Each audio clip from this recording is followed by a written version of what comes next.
and welcome to the Cult Cinema Circle podcast. My name is Jesse, and I'll be your host.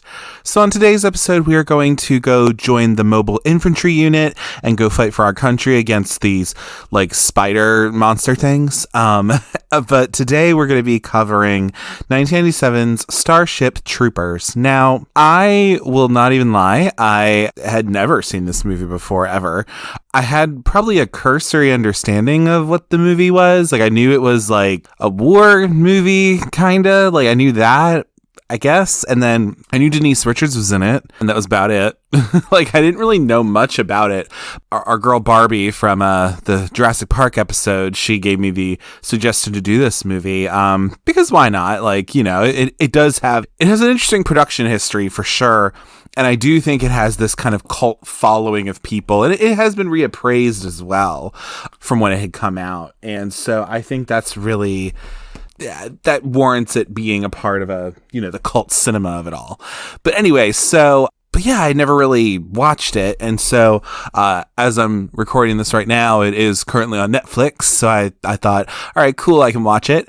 And I will say that I really enjoyed it. I mean, I think I gave it a 4 on Letterboxd. I think that this movie is so it's not really, it's an action movie, but it really is more to satire. Really, it has its kind of tongue-in-cheek type of moments too, and the criticism of this film at the time was that it was pro-fascism and pro-Nazi and stuff like that, and which is so stupid because it's no, it's not. It's really more so poking fun at fascism and kind of just showing the ridiculousness of it. So I don't know. It's we'll get into that in the episode, but I really did enjoy myself. I think it's interesting that this movie, yes, it can definitely filter to a heterosexual male audience, if you will, but then having someone like Denise Richards in it, who I think is just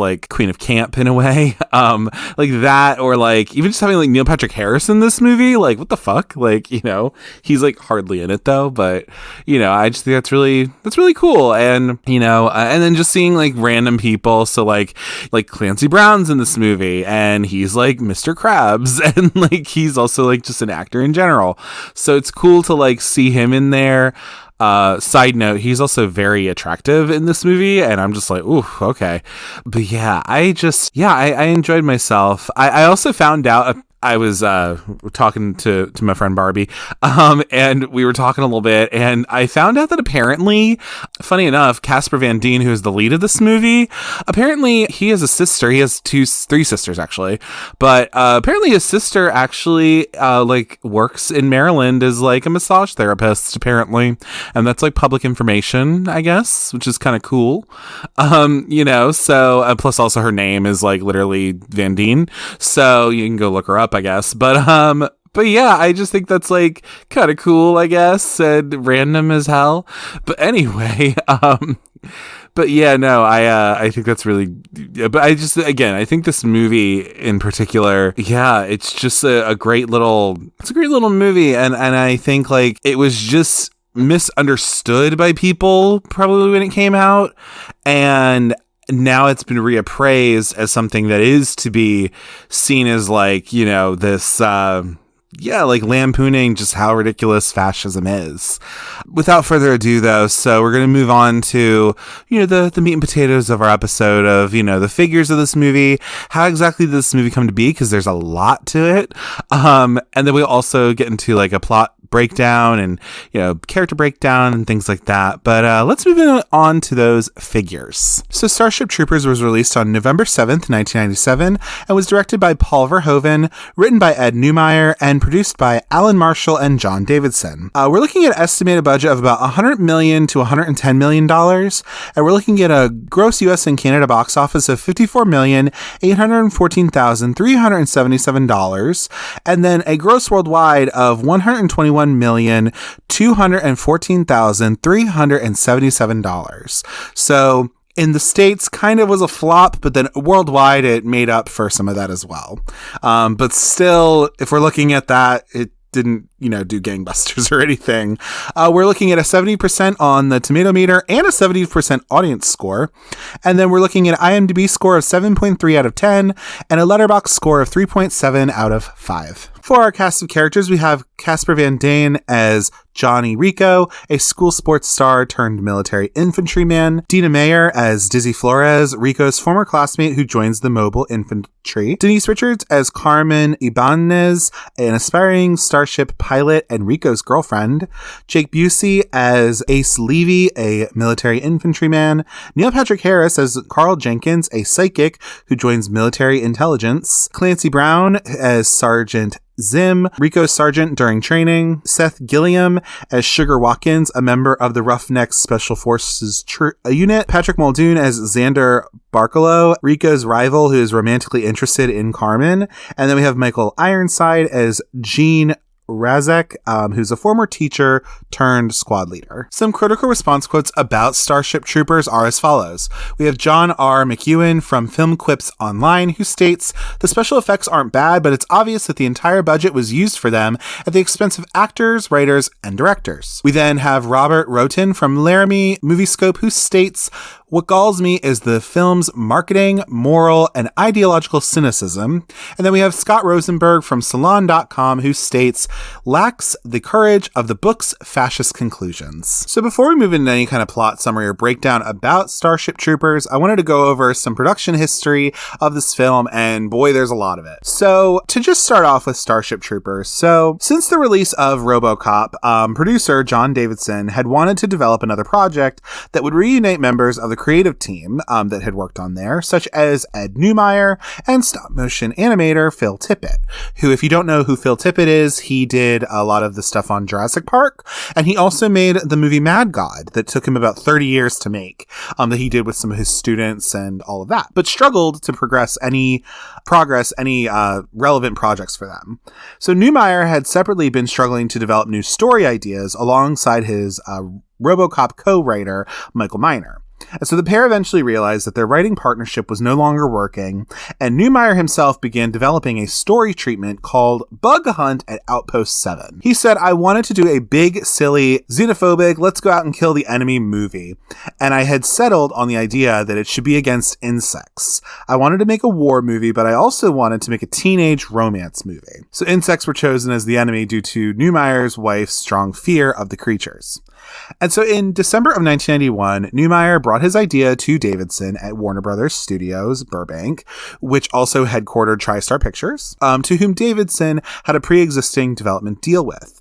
And so after discussing the idea, Davidson realized that it bore many similarities of the 1959 science fiction novel Starship Troopers by Robert A. Heinlein. And so the novel had received a strongly divided reception on its release for promoting military power and necessary violence while criticizing liberal social programs, but had remained an enduringly popular work for over 4 decades. So Neumeier and Davidson had both read the novel as children and considered directly adapting this book instead of just Neumeier's story.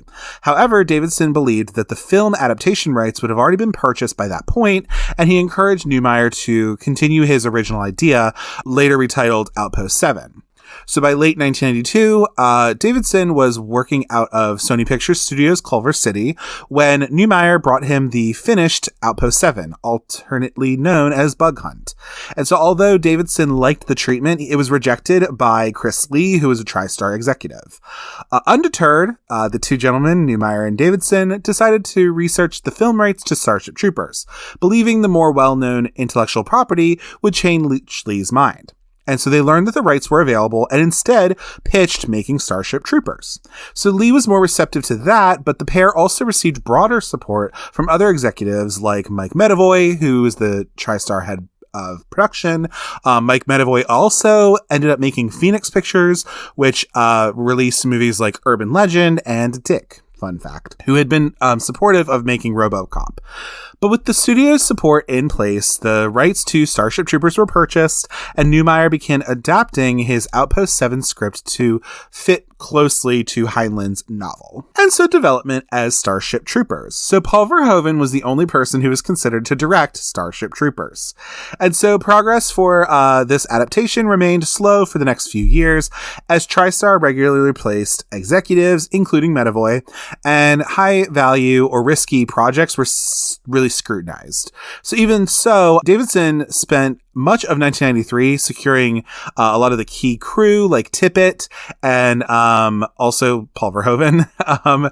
So according to Neumeier and Davidson, they had only really considered Verhoeven as the director because they determined that the fantastical creatures, the genre, and political subtext suited his creative sensibilities. So Verhoeven said, "I like science fiction movies. I mean, the Star Wars series is delightful, you know? But the main reason I wanted to do Starship Troopers was Phil Tippett. I had worked with him on RoboCop and felt that he was really interesting." Verhoeven considered himself as the director of the live characters and described Tippett as effectively his co-director, leading the filming of the creatures. And so Verhoeven also brought in Alan Marshall as a producer who had worked with him on Basic Instinct and his current project that he was also working on, which is a little movie called Showgirls. So then Verhoeven was in need of a promising project, as despite his previous successes in the early 90s with like Basic Instinct, his efforts to develop the pirate adventure Mistress of the Sea, and also Arnold Schwarzenegger starring Crusade had failed, plus also Showgirls had become a literal financial failure and earned him the worst reviews of his career. So he kind of needed something to be a win, if you will.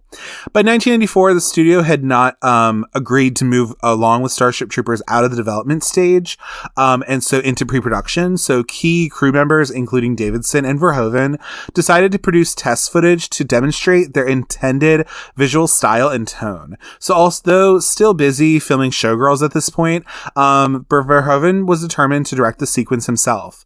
The scene was storyboarded and detailed enough that Tippett's design for the warrior bugs changed little from the time of actual filming, and the resulting scene, dubbed The Bug Test and running between 40 seconds and 2 minutes, was filmed at Vasquez Rocks near Los Angeles in July of 1994, at a cost of $225,000, provided by TriStar. So this was filmed by John Hora with a 30-person crew, and the sequence depicts a soldier, played by Mitch Gaylord, who was being pursued and killed by 2 warrior bugs.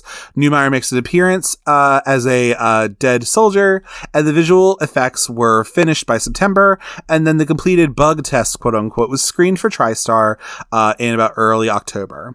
And so executives, including Chris Lee and Mark Canton, were impressed by the visual effects and did not realize that they had been produced with CGI. So they approved moving into pre-production, but others remained non-committal on providing any substantial funding. According to Neumeier, these others did not understand the project. So development continued at a slow pace into early 1995 when Davidson put together a detailed budget totaling about $90 million. So based on Neumeier's third draft. And Davidson said TriStar was reluctant to provide this amount, often bringing up the financial failure of Waterworld, which was literally $200 million, and which was seen as, by industry experts, an example of excessive spending and had led to the firing of many involved executives at Universal. So it was kind of like, well, see what they did with Waterworld. We don't want the same thing to happen with Starship Troopers. And so TriStar executives determined that the only way for Starship Troopers to continue development was to identify a business partner for whom they could split the production costs pretty much. And so Davidson began screening the bug test to anyone who he could, eventually attracting the interest, funny enough, of Walt Disney Pictures. Can you imagine Starship Troopers brought to you by Disney? Oh my God. But anyway, a meeting was held among others, Canton, the guy from earlier, and Mark Platt. We know Mark Platt because his son. But anyway, from TriStar. So like Disney's head of motion pictures, Joe Roth, a lot of different people. So an agreement was made that if the studio would produce Starship Troopers via TriStar, and then Disney's Touchstone Pictures splitting the budget costs and box office profits evenly in exchange for Touchstone receiving all the distribution rights to the film outside of the United States and Canada. And each studio was given creative input on the film and its marketing. So I guess it kind of sort of is Starship Troopers bought by Disney a little bit, which is Touchstone. Anyway, I have my own little issues with Touchstone because they did not treat Remy Michelle very well. Anyway, so that's a little bit about just like the development of the movie, but then you have the writing of it. So Neumeier began adapting the Starship Troopers novel in the beginning of 1993, working out of his office in LA. He was initially concerned about how to translate the tone of Heinlein's work, recalling the awareness that he had had in his youth of the controversy that surrounded this novel, and which identified Heinlein as alternatively a conservative, militaristic, libertarian, and fascist. So the novel espouses the benefits of military service, citizenship, and masculinity. And Heinlein described the central theme as being that a man, to be truly human, must be unhesitatingly willing at all times to lay down his life for his fellow man. And this theme is based on the twin concepts of love and duty, and how they are related to the survival of our race. So then Neumeier was interested in writing about fascism, but he was concerned that it would be difficult to do so successfully. And despite this, he and Davidson wanted to accurately adapt the novels and Heinlein's viewpoint. And so Neumeier believed that audiences would appreciate the concept of a failing democracy and stricter cultural controls. He said, "You want a world that works? Okay, we'll show you one." And it really does work. It happens to be a military dictatorship, but it works. That was the original rhythm I was trying to play with, just to sort of mess with the audiences. And then Neumeier struggled to adapt certain aspects, finding the first and third act to be narratively strong, but the middle act, focusing on Rico's boot camp experience, to be a lengthy piece, quote, preaching to his readership, which would not be making an interesting film. And so he identified the elements he considered essential, including the high school opening, the boot camp, the battles, and the underlying philosophy and socio-politics, and compensated for the novel's second act by expanding on sequences such as the high school romance, basing it on his own experiences of chasing women with no interest in him. And the first draft was completed in July of 1993. And it remained fairly faithful to Heinlein's novel, including a secondary alien race known as the Skinnies, the Bounce, which was a jet-assisted traversal method, and power armor, which granted the troops superhuman strength. And so Razak's lecture on citizenship was also paraphrased from the novel. And so a copy of this was sent to Heinlein's wife, who was pleased despite the minor differences to the novel, because I guess he might have been dead by then, the author of the book. So then, however, as development progressed, many aspects would be changed or removed, in part because of financial reasons, and also under Verhoeven's influence. So he tried to read the novel, but stopped after 2 chapters because it was so boring.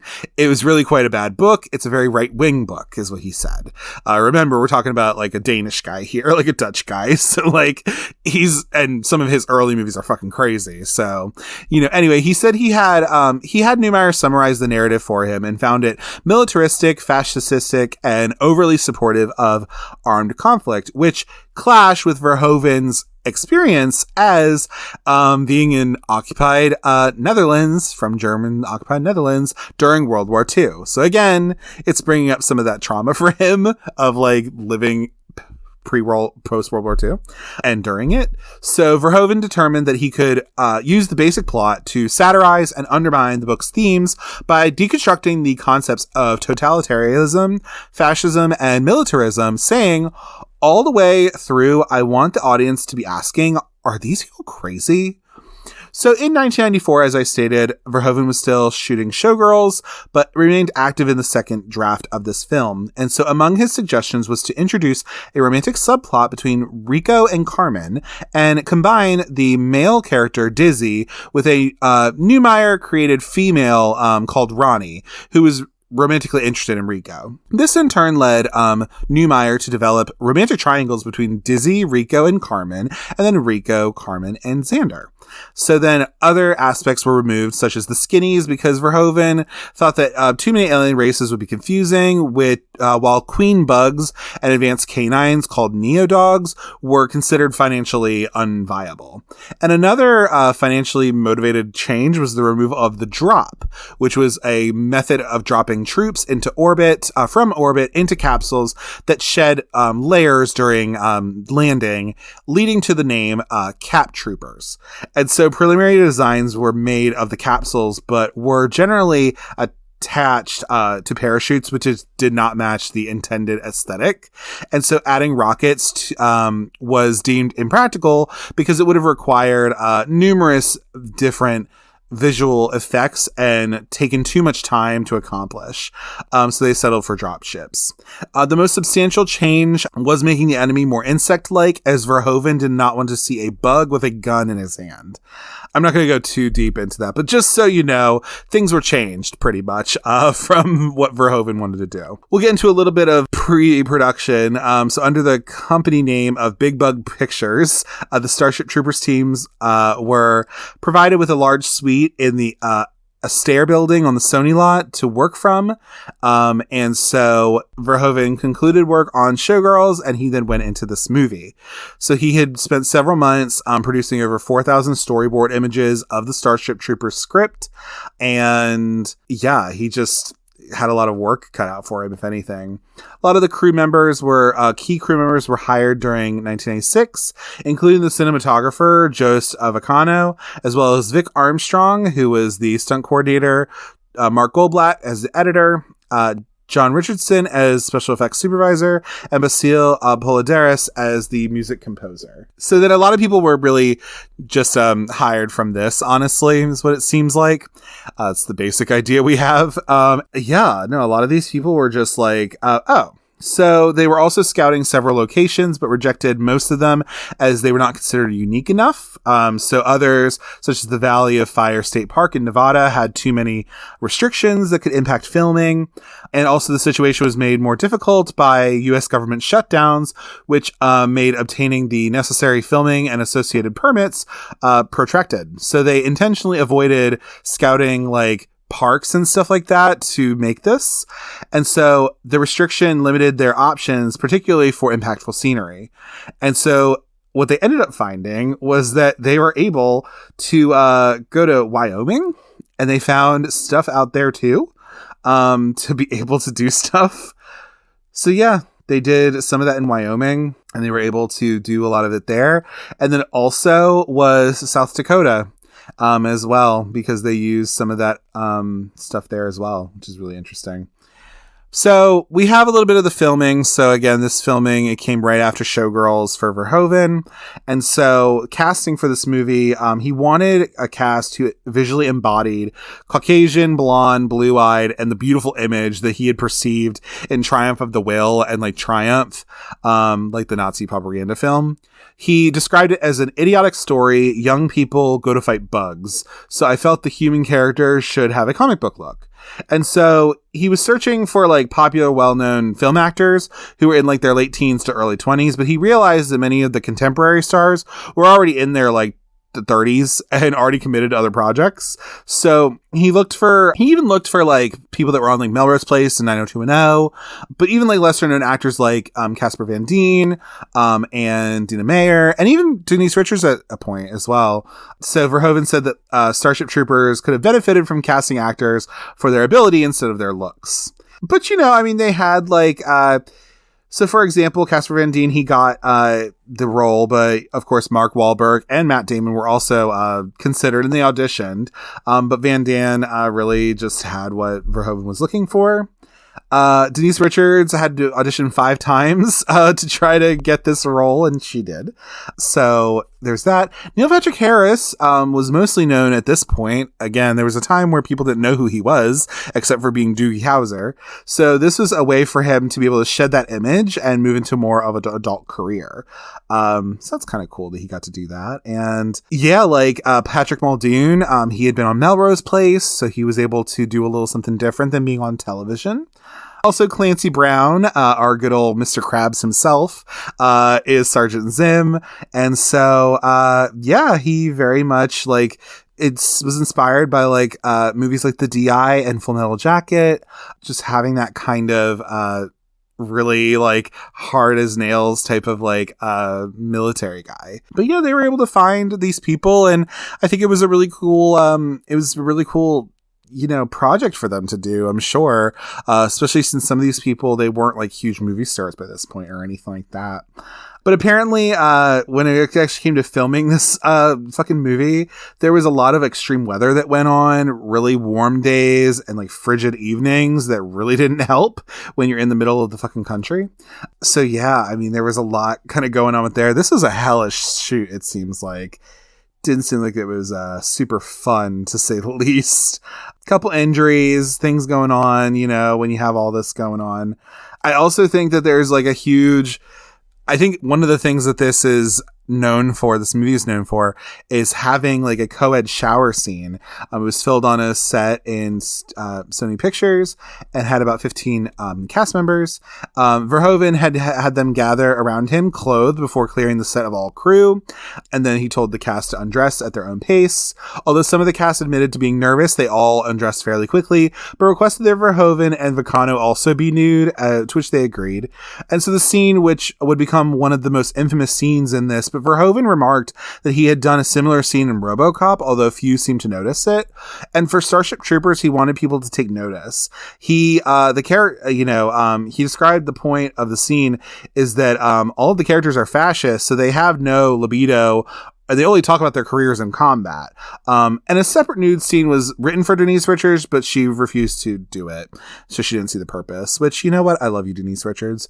But but this is very much despite the difficult conditions and obstacles of this, they did conclude principal photography after 6 months of doing like 6 day a week, like fucking times. It was crazy. So they were able to at least use what they had, but it was probably really fucking hard, honestly. So then you have post-production, which again has to do with like editing, music, and effects. So all of this kind of going on. Of course, they had to change some of the scenes for the release as well, including trimming the scene of the brain bug sucking out the brains. Another scene of Carmen kissing Rico at the end was cut because test audiences thought it was immoral and were unconvinced that a woman could love both of these men, both Rico and Xander, simultaneously. And they were also unhappy with Carmen choosing her career over the relationship with Rico and wanted her to die in the end. So, yeah. And again, the special effects as well, a lot of that came in as well. I'm not going to go too deep into that if you want to know anything about it. I will say, though, that if anything, there is a legacy to this movie, and there's, it's been seen now, but retrospective analysis of this movie has attempted to understand the reasons for the poor performance at the box office. So this film generally failed to connect with either critics or audiences, who found its mixture of satire, violence, gore, and cheesy performances unappealing to mainstream audiences. So other industry experts believe that it had adversely affected by the numbers of successful science fiction and genre films released in that year, like Lost World from Jurassic Park, Men in Black, and also The Fifth Element. And additionally, Starship Troopers was released right before Titanic. Right before it, which also became the highest grossing film of its time. And then also had some other movies like Alien Resurrection, Flubber, Scream 2, also vying for people's attention. The Washington Post has also accused Starship Troopers of being a pro-Nazi movie made by two Nazis, Verhoeven and Neumeier. Verhoeven said that we were accused by the Washington Post of being neo-Nazis. It was tremendously disappointing. They couldn't see that all I had done was ironically create a fascist utopia. And the narrative that Starship Troopers was effectively a neo-Nazi film was picked up by European news publications, and Verhoeven described it as extremely punishing to us, and had to repeatedly explain to European journalists that the context that Starship Troopers was using fascist imagery ironically. And Verhoeven believed that this helped dissuade audiences from turning out to see Starship Troopers, and alongside poor word of mouth from audiences that did attend, really it just tanked. But I think there's also been this critical reassessment of the movie as well. So despite its initial negative reception, Starship Troopers has been reevaluated and is now considered one of the best science fiction movies ever made. The film has grown in esteem and in the decades since its release, with retrospective analyses describing it as among the most subversive and misunderstood Hollywood studio films ever made, undermined by critics and audiences who misinterpreted the anti-fascist satire as an endorsement of a fascist utopia. So The Verge and The Atlantic described it as an obvious satire in hindsight that was released at the wrong time, amid an era of prosperity in the United States during the late 90s, when American audiences may not have seen or wanted to see the criticisms of their own society.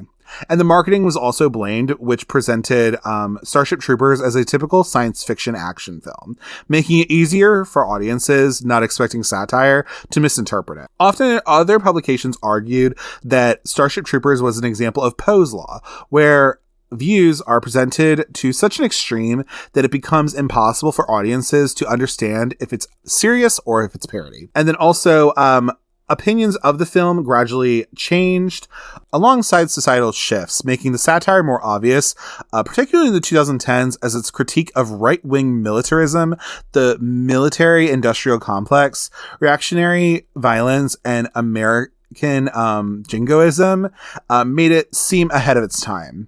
And in a 2020 risk perspective for the New Yorker, David Roth argued that Starship Troopers' message has become more meaningful because it presents a narrative in which humanity, built on a culture of fascism and violence, gets its ass kicked, and its only solution is to inflict more violence to little success. And Roth further contrasted the culture of violence to contemporary police brutality against peaceful protests or government attempts to defeat, like, the COVID-19 pandemic.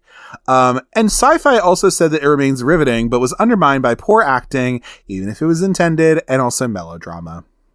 And so, alongside being looked on more favorably by critics, Starship Troopers is considered a cult classic and an unsung masterpiece.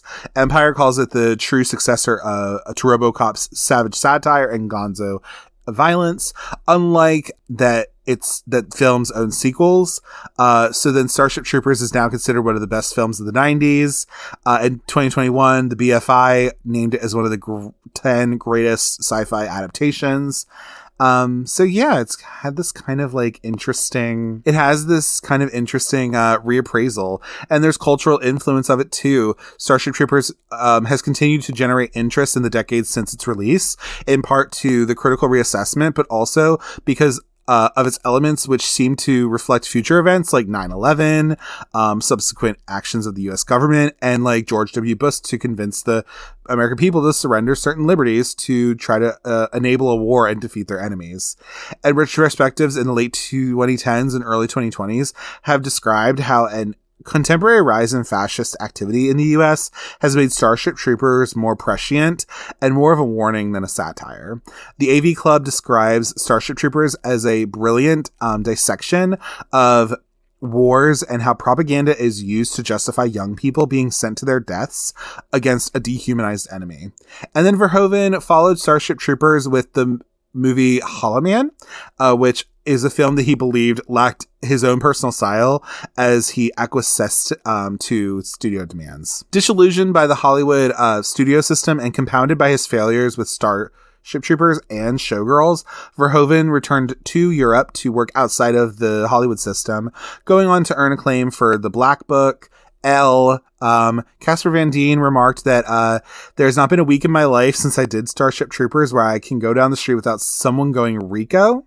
And Denise Richards, has said that she loved her character and how people responded to her as a strong female.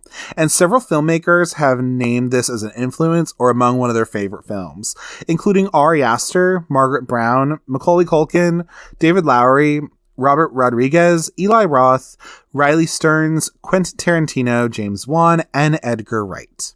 And then a 2020 retrospective by The Guardian suggested that in hindsight, Starship Troopers formed the final installment of Verhoeven's unofficial science fiction action film trilogy about authoritarian governance, preceded by RoboCop and also Total Recall. And slogans used in the film, such as "I'm doing my part" and "Would you like to know more?" have since become a part of our cultural lexicon. And then also, as well, in 2022, Starship Troopers inspired the ending credits sequence for a popular anime, Kyuga Sami Love is War. And then parts of it were also used in Starship Troopers Extermination, which is a video game. But yeah, so the basic idea about Starship Troopers is that there's a lot of fucking things here for this, but it really seems like, even though I haven't really watched this movie before now, really, I really seem to get that this movie was probably a little ahead of its time, you know, and that Paul Verhoeven, some of his stuff, like, I am such a staunch defender of Showgirls in a way where I kind of just love the horridness of it, but also just the crazy camp of it all. But like, you know, if the satire is like being able to talk about how horrible fascism is, but poking some kind of fun at it that might be a little bit more educated than most, maybe, I don't really mind that. And just reading all that information really kind of opened my eyes to that. And I think, you know, I'm all for satire. I'm all for, you know, trying to poke fun at something that's a little serious, or trying to be able to dissect it and show just how ridiculous something like fascism or neo-Nazism is, honestly. And you know all about, you know, with cult classics, a lot of the times these movies are very misunderstood, and they might have just been ahead of their time, or just released at the wrong time, really. So, you know, but with all of that being said, I literally just went on for about 30 minutes about that whole thing. But without further ado, though, let's move into a plot breakdown of Starship Troopers. So a basic plot breakdown of this movie, of Starship Troopers, is that in the 23rd century, this is where we're set, Earth was governed by the United Citizens Federation, which is a military government that's founded generations earlier by, quote, veterans, after democracy and social scientists brought civilization to the brink of ruin. And so citizenship is gained in this type of environment by federal service, which grants rights like to vote or to breed that are withheld from just ordinary civilians. So humans who are now spacefaring, they conduct colonization missions throughout the galaxy, bringing them into conflict with a race of highly evolved insectoid creatures dubbed arachnids, or, you know, just bugs, pretty much. So we're setting the scene of this world that we're in by really just showing that, like, this is a different kind of government that we have.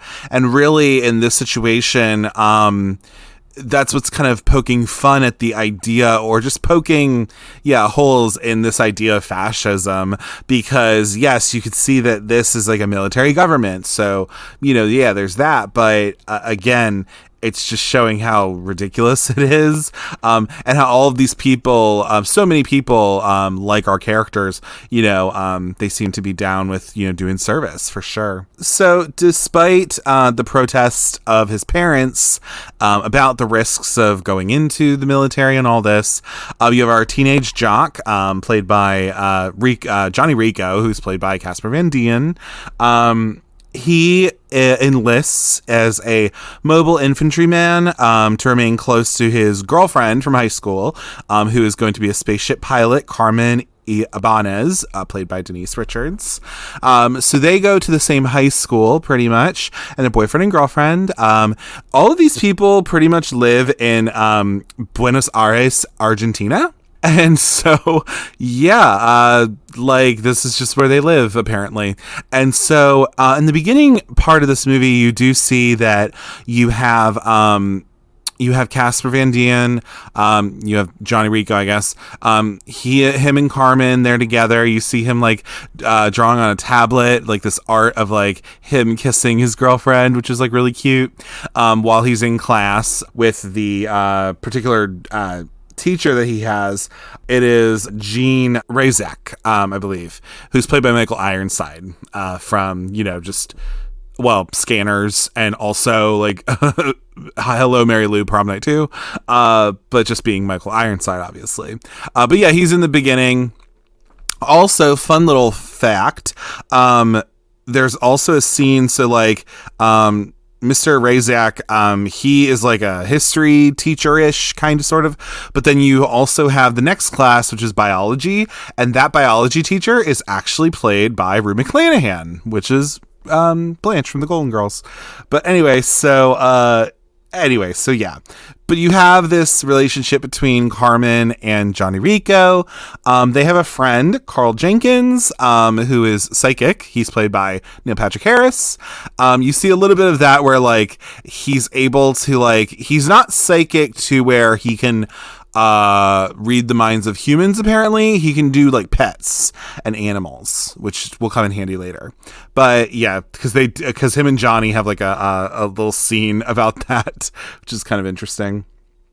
But Carl, he joins military intelligence, which we'll see later on as well, while their friend Isabel, or Dizzy Flores, played by Dina Meyer, who is in love with Rico. So she's kind of like just a friend, but she likes him more than that. She deliberately transfers to his squad. So they join the mobile infantry. So pretty much it's Johnny and Diz who are joining the mobile infantry. Carl is joining military intelligence, and then Carmen is joining the air, pretty much like the pilot program. So she's not, I mean, she's still kind of in it, but like, again, it's one of those things where, you know, they're going in two different directions, if anything. So Carmen, so you see that like they're joining this, they have this like they all join, and again they go on their separate paths. I do like how one of the guys who is there at the recruitment like meeting thing that they have, like this big huge thing that they have, he's actually that gentleman, his name is Robert Michael Hall, I believe, or Robert David Hall. I think it's Robert David Hall, and he's actually the medical examiner or whoever the fuck from CSI. Funny enough, because that guy actually, the thing with him is that Johnny looks at him because he doesn't have like his legs, which if you didn't already know, that guy I'm talking about, Robert David Hall, he actually is like an amputee. Like he also doesn't have his legs either, if I'm not mistaken. And this is before CSI, which is really fun. But yeah, so that's him. But you see that, you know, they're on their ways with, you know, joining the mobile infantry and everything like that. And then, you know, Carmen goes off to flight training. And so you find out is that Carmen ends up breaking up with Rico because their careers are separate. And she also has a attraction to a fellow pilot, Xander Barkalow, who's played by Patrick Muldoon. So yeah, you see that because she sends him like a Dear John video, sort of, kind of, and he didn't realize that was going to be, because that everyone else in his bunk is like watching it with him. Oh, you also meet as part of this, you meet one of their friends, Ace, who's played by Jake Busey, who is Gary Busey's son, and he looks like his dad. But anyway, but yeah, so he's there. But before that as well, when they first get to like their basic training and all that, they also meet Drill Sergeant Zim, who's played by Clancy Brown. So yeah, you see all of this. I mean, again, a lot of this is just like showing like this is kind of what happens sometimes for some people. You know, they're in high school, and although we're supposed to believe all these people are in high school, I don't know about that. But you know, if anything, it's like okay. But I think like, if anything, I see like Johnny Rico is just kind of this guy who he seems popular enough. Like he's on like a sports team. We also see that in the beginning. So he's kind of like a jock, you know, like I said earlier, and he's like a sports dude, and like Carmen is like a kind of math person. Like she's a math sciencey type person. You see that she's like smart in a way, which is cool. So you see a little bit of difference with everybody.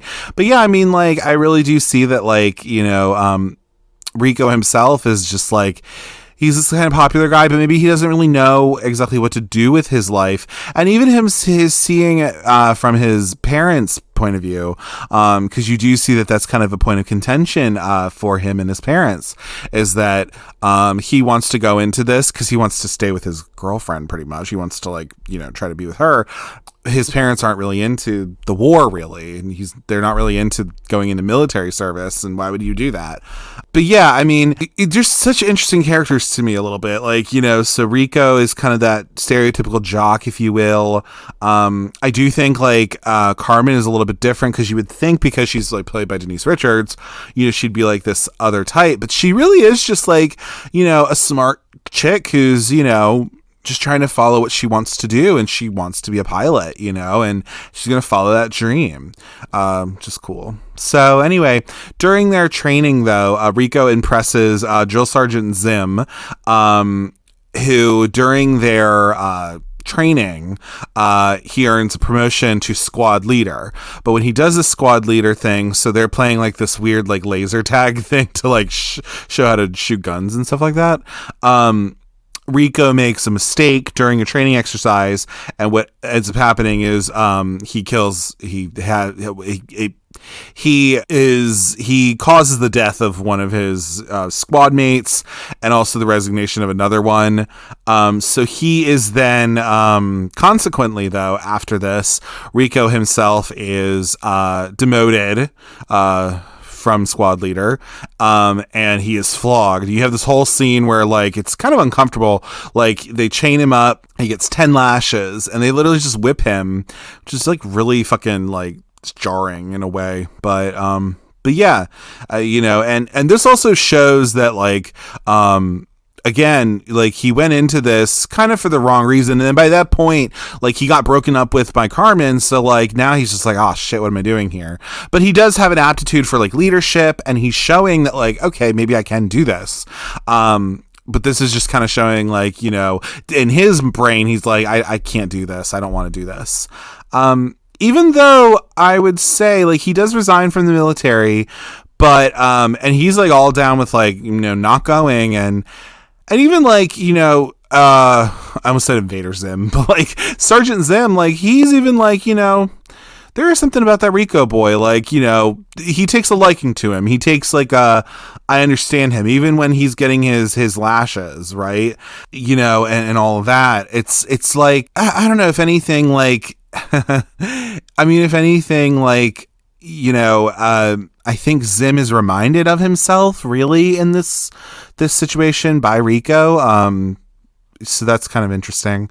But yeah, Rico does resign from the military, but he reconsiders this after what happens is that an asteroid that was sent by the Arachnids, because again, they're highly intelligent, has destroyed his home of Buenos Aires, killing millions, including his parents, which he had literally just been talking to them, and then they died. So this is having him then come back and say, I want to reconsider this. I want to go back into the military. They're like, oh, it would be illegal if he did this. But then, yeah, again, Zim is there for him and is like, well, is this your signature? And then he's like, yes, it is. And be like, doesn't look like it to me. And he's like, no, I'm going to keep you on here. And I really like their relationship too. Cause of course, like, Zim is kind of this like adversarial person cause he has to be for his job. But if anything, like, he's also just somebody who, again, I think has a heart, if anything. So yeah, I think if anything, like, yeah, I think that's just really interesting. Like, I just like their relationship, if anything. So in this situation, so as part of the story, an invasion force is then deployed to, I'm going to butcher this name, but it's Klendathu, which is the home planet of the Arachnids. So, they're going to like strike up there. But the military intelligence, they underestimate what the Arachnids can do to defend themselves. And that leads to thousands of casualties. And then you see this as like, so you see the one battle scene, which is them like in the dark. And a whole lot of people die and everything. And actually there's one scene where like Carmen sees all of the people who have sees the names of all the people who've been killed, and she looks up Rico's name because you do see that he actually does get wounded, but he actually is and he's put as killed in action, but he's actually not killed. He's healing, and so then they're back, which is cool. But yeah, I think if anything, like, you know, it's just showing that. And those scenes are really good too. I really like the use of effects in the movie. This is definitely like it's a sci-fi film. Some of the gore in it is just like also like horrifying, which in a way is like a little bit of a horror kind of, but again, it's like strictly sci-fi, I guess. But yeah, some of the gore in it is really, really good. I kind of like it. But anyway, so yeah.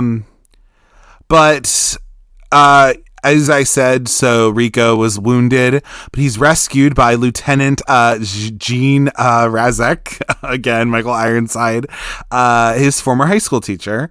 But he is mistakenly reported dead, like I just said, which devastates Carmen. And so following his recovery, though, so you have Rico, Diz, and Ace Levy, who is Jake Busey. They join the special forces for Razak. So he's decided to quit his job as a high school teacher, and he comes onto the unit, and he has a special forces unit called the Roughnecks. And the Roughnecks pretty much are like the kind of badass of badass in this unit, in the mobile infantry unit. Which again, they have this guy who is interesting. Like Rico doesn't think of him as like, you know, because they even make these comments of like, yeah, I think it's Ace's character who says like, you know, oh, this guy must be a total ball buster or something, and then somebody from the Roughnecks like, you know, clocks him and is just like, you don't speak of him like that. And then it's interesting because then like Rico sees that like, oh shit, this is my old high school teacher. I guess he's like a badass here. Like, that's kind of cool. But yeah, so then what ends up happening is that again, we go to, I think it's if anything, it's we have a scene where we have a scene where they have this fight going on, and they've already joined the Roughnecks, and so what ends up happening is that Rico earns the rank of corporal for his feats against the arachnids, including he kills a gigantic tanker bug on Tango Urilla, which is again is where this other battle has happened. And he also, in the meantime, and this is also like when they're celebrating after this has all happened, he becomes romantically involved with Diz because he's not with Carmen anymore. I like the little scene where like they're getting hot and heavy, and like he's corporal now, so like, you know, Mr. Razak comes in and he's like, you know, I need you here in 10 minutes or whatever, and they're like, who's there with you? And then he's like, oh, okay, well, you know what, make it 20 minutes. They're like, we can do it in 20 minutes, like, that's fine. Okay. But what ends up happening is that after they've celebrated and all that of like killing all of these arachnids on this one planet, the Roughnecks respond to a distress call on planet P, which they pretty much reconnoisseur an arachnid ravaged outpost. So they like just see what's going on in it. But they are overwhelmed by the bugs. So this is like them just seeing all the dead bodies that are on Planet P, and they're going through all of that. And then Carmen and Xander, they recover the surviving Roughnecks by dropship. So this is after they go to Planet P, and this is like a really brutal battle where, you know, there's quite a few deaths going on. A lot of people are wounded. It's really bad. So Carmen and Xander come down by dropship. But this is also where we have in the scene where you have that pretty much Razak is killed, really. He's mutilated really bad. And then Rico actually mercy kills him per his request. And then Diz is also killed as well. as part of this. We also find out that there is a particular kind of arachnid out there as well that is a brain sucker. Because all these other ones are very much like they'll kill you and like they'll chop you up and shit. But there is the one where it is where it sucks your brains out before it kills you, which is also crazy. But yeah, so the group, after they are rescued pretty much, they return to the fleet, assembled in orbit, and this is where they have their eulogy for Diz, and they send her off to space, to just float in her casket, I guess. But yeah, so you have that. And then, we've been following Diz, up to this point, we've been following Diz, Ace, and a couple of the other people, Rico, obviously. And then we've also been intermingling with Xander and with Carmen as well. Also the captain of the ship that Carmen and Xander are on, is Brenda Strong. She's the captain of the ship. So she's Captain, Desperate Housewife, in this movie, which is fun. 'Cause she was Dr. Desperate Housewife in The Craft. But anyway, so, we then come back to, actually, funny enough, we have Jenkins, Neil Patrick Harris.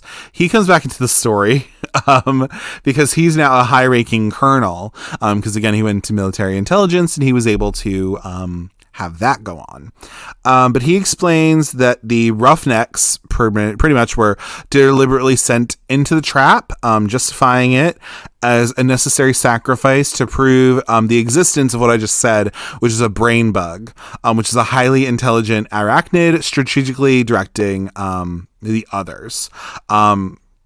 So again, this brain bug is something that will suck your brains out before it kills you, while it kills you. And it's kind of like the brains of the arachnids, if anything, of the bugs. And he also talks about just like, it's very interesting because like you see that like the mobile infantry is kind of like the not lowest rung, but like they are the ones who are doing a lot of the hands on the ground work, really, the feet on the ground work, where they're, fighting and getting killed. And then you have like the pilots who are not right in battle, but they are part of it. And then you have someone like Jenkins who is military intelligence, which means he doesn't necessarily do the dirty work, but he is having to make these really difficult decisions, and coming from being a literal teenage doctor, I mean, that was just something that Neil Patrick Harris had to come and do, right? For any of you who don't realize that's a Doogie Howser joke, but whatever. Anyway. But yeah, so he grants, so Jenkins grants Rico command of the Roughnecks. So now instead of Razek's Roughnecks, it's Rico's Roughnecks, which is kind of nice. And he field promotes him to lieutenant. So again, they're ordering them to go back to P to capture the brain bug. And then he gets to kind of have his leadership that he has kind of, I don't think he even expected to get, but I think he just was able to get in there because of just his skills in general he's had, which I thought was kind of cool. But yeah, so then, they go back to fight the brain bug to try to do that. So as the battle commences on the ground, we also see that the arachnids are like shooting stuff up into space to like try to get the ships down. And what ends up happening is that Carmen's ship that she is on is destroyed by the arachnids. So they're brought to their knees pretty much. Their ship is destroyed. It kills the captain, Brenda Strong, and then Xander and her have to flee, and they're the only survivors of their ship, really. And what ends up happening is the escape shuttle that they take crash lands into an underground tunnel system because, I mean, Carmen does a good job at, like, trying to, like, steer it and, like, make sure that they don't die, obviously, but, like, they still end up in this cave. So then that happens, and then, like, what ends up happening, though, is that the pair, Xander and Carmen, they end up captured by the arachnids. And of course, they don't really have much military training with this, so they don't know how to fight back, really. So the brain bug is about to use its proboscis, which is the thing that it like pokes your brain with. And they actually do suck out Xander's brain and kill him, and that's like really brutal. It's absorbing his knowledge. And then Rico sends his squad to go complete the mission because he's seeing that, like, you know, he has the same kind of, because he sees how Mr. Razak, like how he led this group, and he wants to pretty much, you know, do the same, if anything.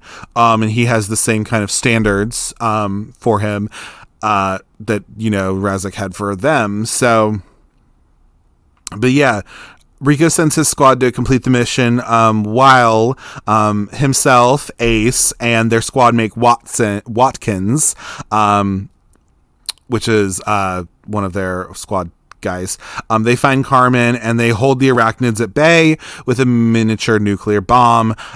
So they go one way, pretty much like they go one way to go find these arachnids, and then they have the rest of the mission go the other way. Because he just has a feeling that, like, Carmen is still alive. They thought that she was dead because of, like, the whole ship that she was on, like, literally being destroyed.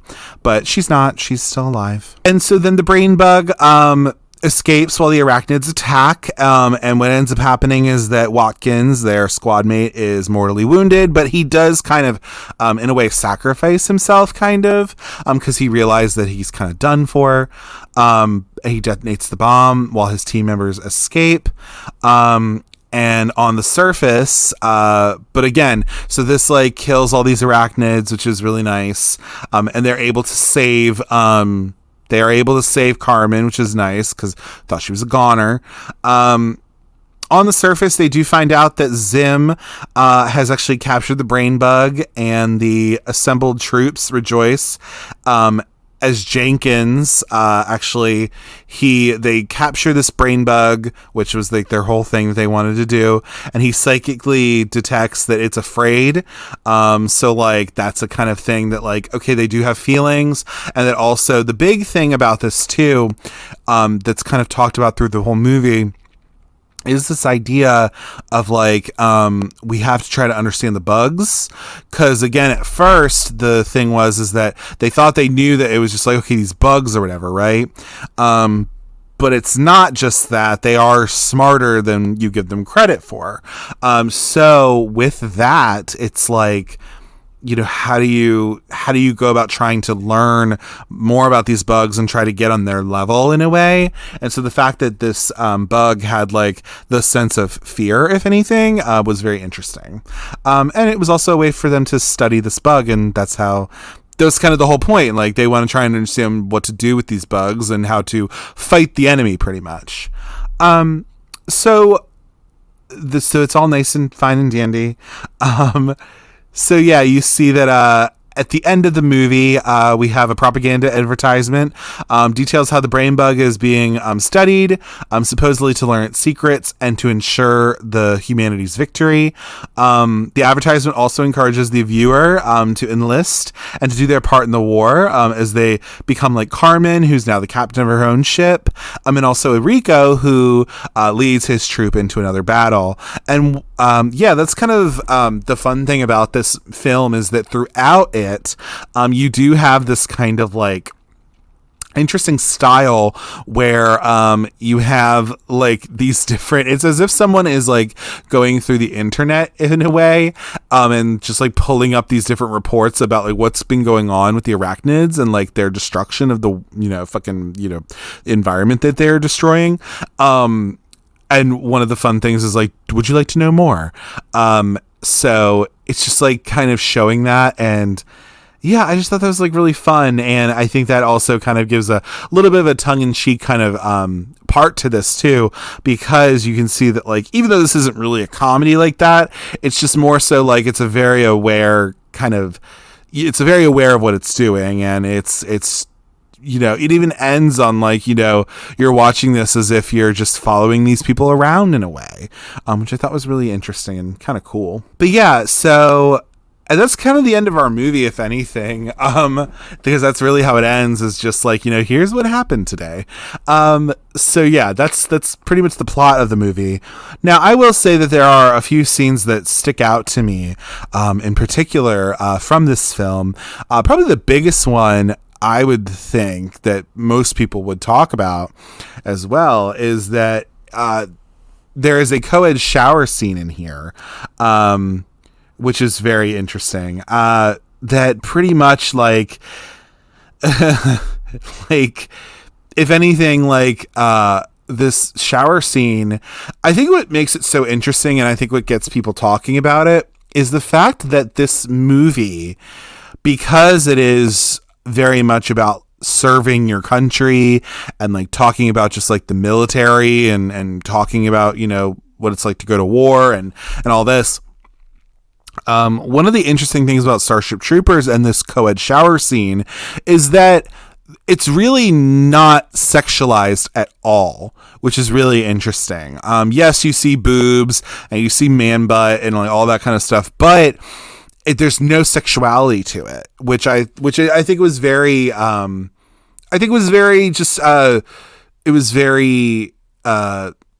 refreshing in a way, because of course Verhoeven, I mean, it's very well known that he did Showgirls, which has just Elizabeth Berkley's vagina right in your face, okay?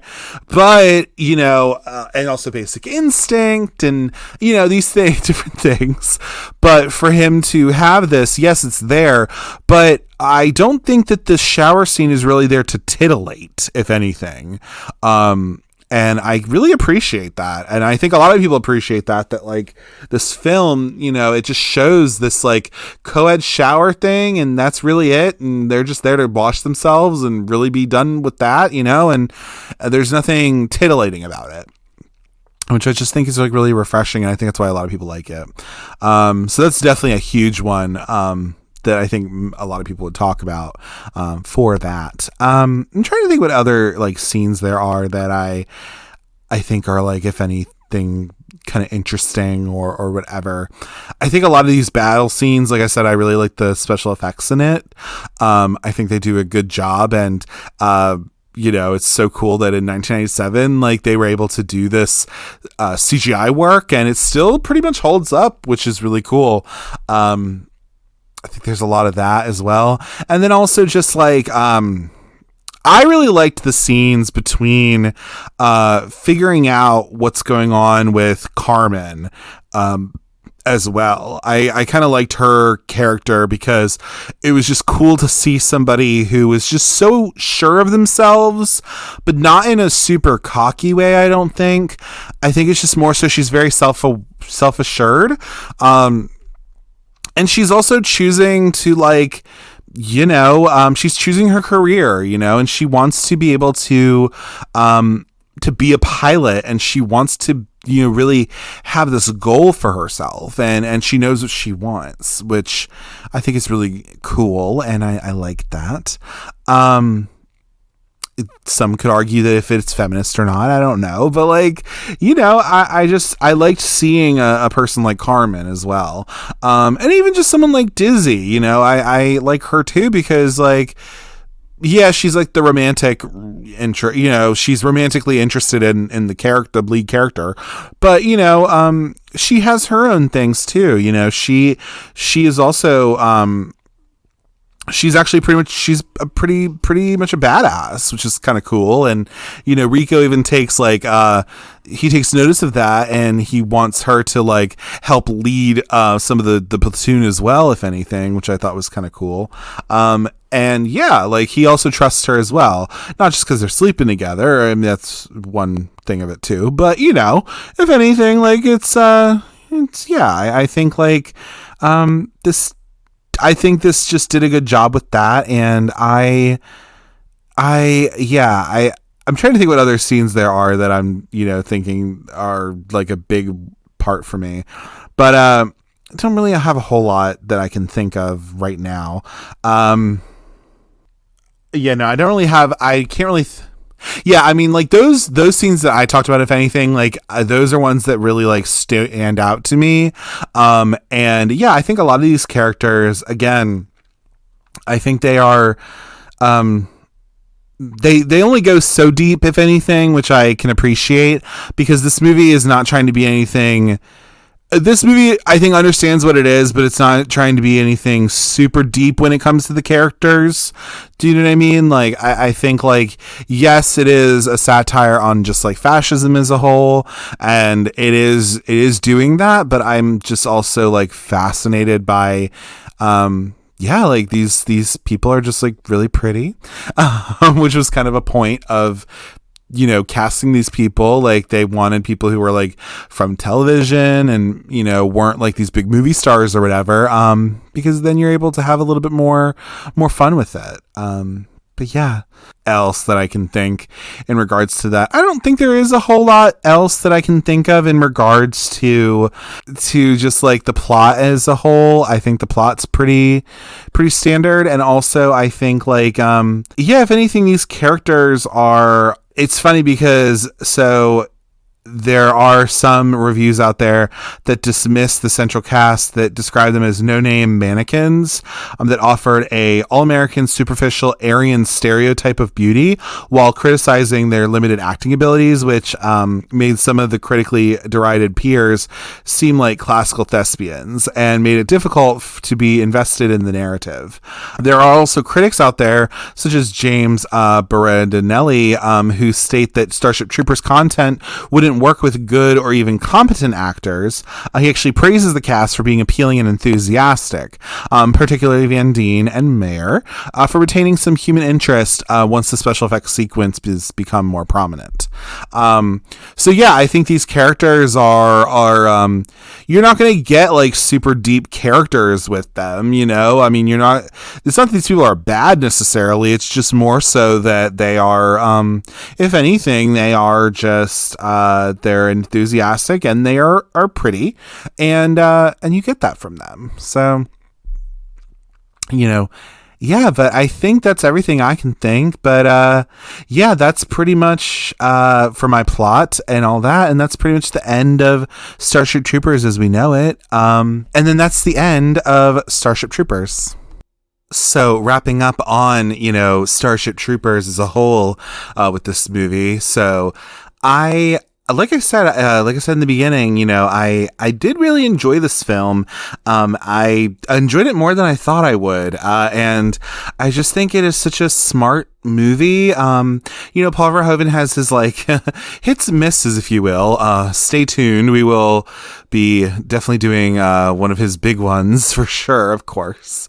But in a future episode. But I also just think like, yeah, like this movie, it is so, there's a bit of camp in there, kind of, sort of, but not too much, you know, and I just think like this movie does know what it's doing, and it's in on the kind of ridiculousness of it, and it is commenting on it, and it's also just like a really fun action movie too. So I'm really here for Starship Troopers. I think everyone should watch it. It's, you know, definitely not a boring time. I can appreciate that. And yeah, it's pretty cool. So right now, at least, you can watch it on Netflix if you'd like, at the time you're hearing this recording. And yeah, I definitely think you should take the time to go, you know, watch this movie and just, you know, feel like you're a badass soldier, you know, going and killing these bugs. It's cool. So yeah, definitely check it out. As always, if you'd like to get in touch with me, you can do so at cultcinemacircle@gmail.com. If you'd like to give any movie recommendations, give feedback on the show, or if you'd just like to say hey, I'm open to all of it. You can also follow the show on Instagram at cultcinemacircle and on Twitter at cultcinecircle. I tend to announce the movies that I'm going to be covering and just interact with people on there if they want. You can also follow me on Letterboxd at Jesse, Jesse, Kremp, Kremp, all one word. On that platform, I tend to log the movies that I watch. I write little stupid reviews about them and just general foolishness over there. Be sure to rate, comment, and subscribe to the Cult Cinema Circle podcast on your podcatcher of choice, whether that be Apple Podcasts, Google Podcasts, Spotify, or wherever you get your podcasts. I'm pretty much on all of them. Be sure to leave 5 stars and a 1 to 2 sentence review about the show so we can grow the audience and then just spread the love all around. Be sure to tune in next week to the Cult Cinema Circle podcast, where I'll be covering 1982's Fast Times at Ridgemont High. A group of Southern California high school students are enjoying their most important subjects: sex, drugs, and rock and roll. As always, thank you for taking the time to listen to the Cult Cinema Circle podcast, and remember, MI does the dying, Fleet just does the flying. Take care. Bye.